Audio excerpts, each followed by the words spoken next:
It's September in southeast Alaska, and that means one thing: silver salmon.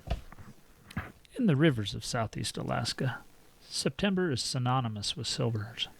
Normally, by the middle of September, the rivers would be teeming with silver salmon, but not this year. For whatever reason, the salmon gods had decreed that the silver is going to hang out in the ocean for a few extra weeks this year. The locals blame it on the lack of rain, and they're probably right. All I know is that when I scheduled this trip 6 months ago, this was supposed to be the prime time for catching silvers in the river. Now, I didn't really need to catch silvers. I have several boxes of salmon that I caught in the ocean in August when I was up here. But for me, there's very few things that are as fun as catching a fresh silver salmon in one of southeast Alaska's relatively small rivers. Now, there were plenty of pink salmon in the river, but when you're looking for silvers, pinks are a poor substitute. Now, for me, fishing's just an excuse to explore anyways. And so I took this lack of silver salmon as an opportunity to explore some rivers I hadn't fished before. This particular river, I'd fished all the way down to the ocean, then crashed through thick brush, as high as I could go on an old road. I hadn't seen a single silver salmon, and I was headed back to the car when I came across another frustrated fisherman. Hey there. Hey there. Hey there. There you go. There you go.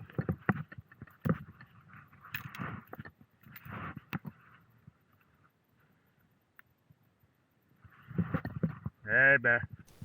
Now in southeast Alaska, it's so thick it's hard to get good footage. But he was about 40 or 50 feet back in the brush, making a concerned grunting noise. After a minute, he ambled off back into the woods. Well, first bear of the trip. But I didn't know if he was going to circle around for a face-to-face conversation, so I decided to stay extra alert while I was crashing through the brush. I never did see him again, which was best for both parties. With that stream thoroughly explored, I decided to try out another stream I'd been wanting to fish for a while. This stream's well known for large numbers of salmon. However, it lies at the end of about 20 miles of dirt road, so getting there takes a bit of effort. There was big rain in the forecast, and so I decided to fish downstream till I hit the ocean. I was hoping that those salmon would be waiting for this big rain and maybe coming up the river. I was about an hour from high tide, which would be the perfect time to ambush incoming silver salmon. However, I didn't see any fish. I didn't even see any seals. If there's salmon coming into the river, there will be seals around. As always, there's plenty of evidence of bears around. I was actually surprised I didn't see more bears on this trip. I think they were waiting for the fresh silvers as well.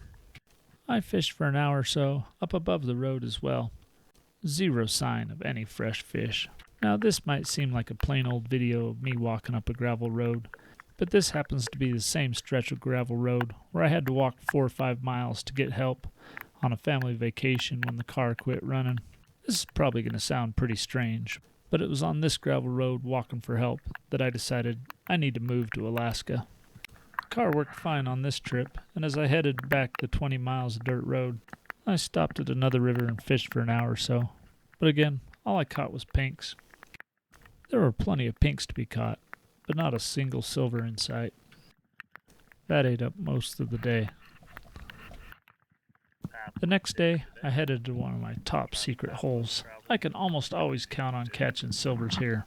The trail's hidden and overgrown, but once you get back there, there's a really nice hole. Nothing home but cutthroat today. Man, it's getting tough. That's pretty dang fresh right there. I stopped at a small little stream along the road that nobody fishes, except the bears. This bear had managed to find a couple of silvers. That was a good sign, the best I'd seen so far. This river dumps into a little bay that at low tide is a lake, and at high tide is part of the ocean. Probably can't see it, but there's a seal right out there. That's a good sign. That probably means there's stuff coming in. Like that boat's seen better days. I decided to hike to the ocean, hoping that there were some silvers schooling waiting for the high tide. This can be an iffy proposition, because what's easy walking at low tide can be darn near impossible at high tide when you have to crash through the brush instead of walking along the beach. This spot wasn't very interesting as far as fishing, but as far as a cool little cove, I thought it was awesome, and ended up hiking, a mile or so out towards the ocean before I decided it was time to hoof it back. The tide waits for no man. If I'd waited another 10 or 15 minutes, things could have got a little dicey. I hadn't seen eagles in any of the other places, which I figured was a good sign, since they like nice fresh fish. The tide came in, but the fish never did.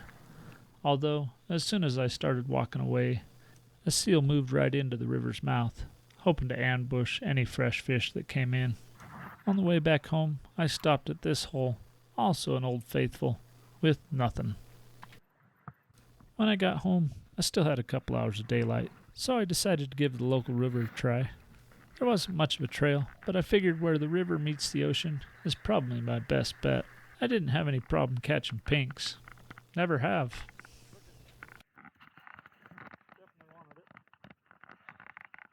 After catching pinks for 10 or 15 minutes, I hooked something that felt a little different. Maybe it was just a pink by the tail, but it got my hopes up. And there it is, my only silver salmon of the trip. I fished that hole for another hour or so, didn't catch anything but pinks. By then it was getting dark, so it was time to head back home. It's hard to get salmon much fresher than this. As I cooked it up, I couldn't help but reflect on all the awesome new country I'd seen. And there's nothing like a meal of fresh silver salmon to make the trip seem like a complete success. You know I'll be back here chasing silvers next September. The fish have a schedule, and so do I.